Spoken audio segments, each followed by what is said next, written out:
Everyone welcome back to my channel. তোমরা সবাই কেমন আছো? আশা করছি সবাই খুব ভালো আছো। তোমাদের ভালোবাসায় আমিও ভালো আছি। তো চলো আজকে অনেকদিন পরে একটা ভিডিও তোমাদের সঙ্গে শেয়ার করছি। আজকে তোমাদের সঙ্গে শেয়ার করবো একটা মাছের রেসিপি। এটা হচ্ছে পাঙ্গাস মাছের তেল ঝাল। জানি অনেকে এই মাছটা পছন্দ করো না, কিন্তু তোমাদেরকে কাছে বলবো এই মাছটা একবার খেয়ে দেখো। যারা খাও না তারা অবশ্যই কিন্তু চেটে পুটে খাবে। তবে এই মাছটা কিন্তু একটু বড় সাইজের নিতে হবে, মানে ছোট সাইজের মাছ কিন্তু নিলে ভালো লাগবে না। প্রায় 5-6 কিলো ওজনের যদি মাছ হয় খেতে কিন্তু দারুণ লাগবে। সাইজটা দেখে বুঝতেই পারছো, পিসগুলো দেখে একদম চর্বিওয়ালা মাছ, মানে খেতে কিন্তু দারুণ লাগে। তো চলো রেসিপিটা কীভাবে বানাই একটু শেয়ার করি। এখানে দেখো 5-6 পিস নিয়ে নিয়েছি মাছ। ক পিস আছে তোমরা দেখতে বলো তো? 2 3 4 4 5 6 পিস মাছ আছে। তো চলো এগুলো ভালো করে নুন হলুদ মাখিয়ে নেব। আর যে সমস্ত বন্ধুরা আমার এই ভিডিওটি দেখছো তাদেরকে জানাই অসংখ্য অসংখ্য ভালোবাসা। আর নতুন যে সমস্ত বন্ধুরা আমার ভিডিওটি দেখছো তাদেরকে বলবো আমার চ্যানেলটিকে সাবস্ক্রাইব করে আমার পাশে থেকো, আর পাশে থাকা বেল আইকনটি অবশ্যই তোমরা ক্লিক করে রেখো। তো চলো এখানে কড়া গরম হয়ে গিয়েছে, এবার এক এক করে মাছগুলো ছেড়ে দেবো। একটা কথা বন্ধুরা, এই মাছ কিন্তু খুব ফাটে, মানে মানে যখন ভাজতে হবে একটু সাবধানে ভাজতে হবে, ঠিক আছে? আর নাহলে কিন্তু গায়ে ছিটকানোর একটা ভয় থাকে। ঢাকা দিয়ে দিয়ে ভাজলে আমার মনে হয় বেটার। তো দেখো এখানে আমি কিন্তু খুব অল্প পরিমাণ তেল দিয়ে মাছটা ভাজতে দিয়েছি। তো তোমাদের সঙ্গে আবার শেয়ার করি, দেখো কি পরিমাণ তেল বেরিয়েছে। কারণ যেহেতু চর্বিওয়ালা মাছ আমি তোমাদের বললাম, তো সেহেতু প্রচুর তেল বেরিয়েছে, ঠিক আছে? দেখো কতটা, আমি একবার খুন্তি দিয়ে তোমাদের সরিয়ে দেখাচ্ছি কতটা তেল বেরিয়েছে। জানি হয়তো স্বাস্থ্যের পক্ষে একটু ক্ষতি হয় এই সমস্ত তেল, তবে একটা কাজ করতে পারো, এই তেলটা একটু কমিয়ে নিতে পারো। মানে ভাজা হয়ে গেলে একটু কড়া থেকে একটুখানি তেল কমিয়ে নিলে হয়ে যায়। চলো মাছটা একটু ভালো করে কড়া করে ভাজি, কারণ যেহেতু এগুলো নদীর মাছ, তো একটু বেশি করে কড়া করে ভাজলেই ভালো হয়। আর এই ভিডিওটিটা তোমাদের সঙ্গে আমি শেয়ার করছি আমার দিদির বাড়ি থেকে, কারণ এই পুরোপুরি এই রান্নাটা আমি দিদির বাড়ি থেকেই করেছি। আর এখান থেকে ভিডিওটি তোমাদের সঙ্গে শেয়ার করছি। হয়তো একটু আওয়াজের প্রবলেম হবে, কারণ পাশে বাচ্চারা সবাই একটু চেঁচামেচি করছে। তো যাই হোক, দেখো মাছগুলো তোমাদের সঙ্গে কথা বলতে বলতে ভাজা হয়ে গিয়েছে। আর এই মাছটা কিন্তু না গরম ভাতের সঙ্গেও খেতে কিন্তু দারুণ লাগে, যে শুধু ঝাল করলেই ভালো লাগবে তা নয়। তো দেখো আমি একটু সামান্য পরিমাণ তেল একটু কমিয়ে নিয়েছি। এবার ওই তেলের মধ্যে আমি দিয়ে দেবো পেঁয়াজ কুচি, রসুন, আর হচ্ছে কি কাঁচা লঙ্কা কুচি করেও দিতে পারো। তো দেখো পেঁয়াজটা দিয়ে ভালো করে নাড়াচাড়া করতে হবে। তো চলো পেঁয়াজটা দিয়ে একটু ভালো করে নাড়াচাড়া করি, তারপর তোমাদের সঙ্গে আবার।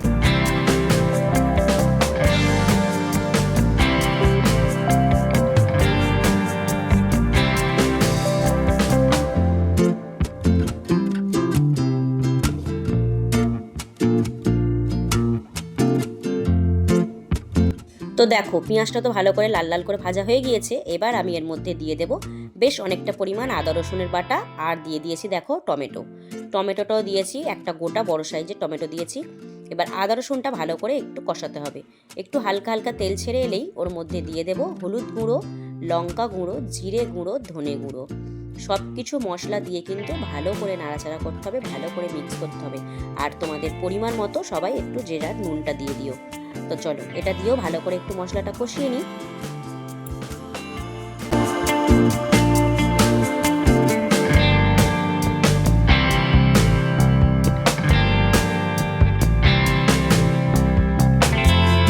তো দেখো এখানেও ভালো করে মশলাটা কষানো হয়ে গিয়েছে।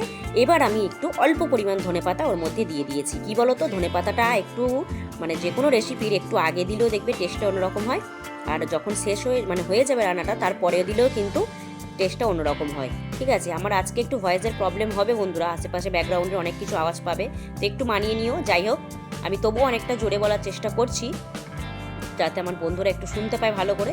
তো দেখো এখানে যে মাছগুলো ছিল ভেজে রেখেছিল সেগুলো এবার সব এক এক করে দিয়ে দেবো।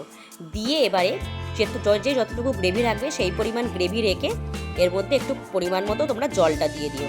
তো চলো পরিমাণ মতো জলটা দিয়ে দিই। আমি বুঝতে পারছি খুব অসুবিধা হচ্ছে, ব্যাকগ্রাউন্ডে প্রচুর আওয়াজ আসছে। তো সরি বন্ধুরা, কিছু করার নেই, যতটা পারছি চেষ্টা করছি আমি আমার ভয়েসটা আরও মানে ক্লিয়ার করে বলার। তো চলো এর মধ্যে পরিমাণ মতো একটু জল দিয়ে দিই।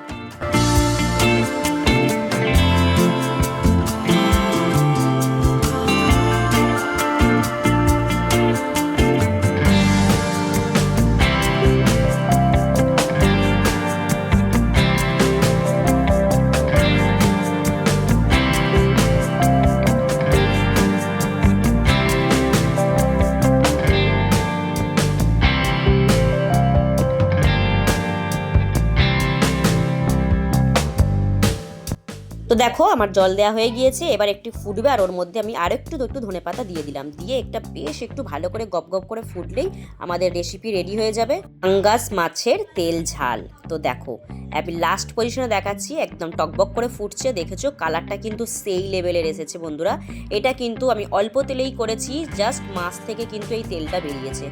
এই রেসিপিটা বন্ধুরা সত্যি কথা বলছি, যারা খাও না একবার অবশ্যই বাড়িতে বানিয়ে খেও, দারুণ লাগবে কিন্তু। তবে আমি একটা কথাই বলবো, একটু মাছটা কিন্তু বড় সাইজের হওয়া চাই, ছোট মাছ কিন্তু খেতে একদম টেস্ট লাগে না। তো চলো একটা পাত্রে ভালো করে মাছটা আমি এবার ভালো করে সার্ভ করে নিই, তারপর তোমাদেরকে দেখাচ্ছি লাস্ট লুকটা কেমন হয়েছে। তো এই দেখো পাঙ্গাস মাছের তেল ঝাল রেডি। এবার উপর থেকে আমি একটু ভাজা জিরে গুঁড়ো করে রেখেছিলাম, সেটা একটু ওপর থেকে ছড়িয়ে দিলাম। তো দেখতেই পাচ্ছ কালারটা কিন্তু দারুণ এসেছে। তো চলো বন্ধুরা, আজকের রেসিপিটি কেমন লাগলো অবশ্যই তোমরা কমেন্টে জানিও, ভালো লাগলে লাইক করো, কমেন্ট করো। দেখা হবে নেক্সট কোনো একটি ভিডিওর সাথে, ততক্ষণ তোমরা ভালো থেকো, সুস্থ থেকো, টাটা এভরিওয়ান, বাই বাই।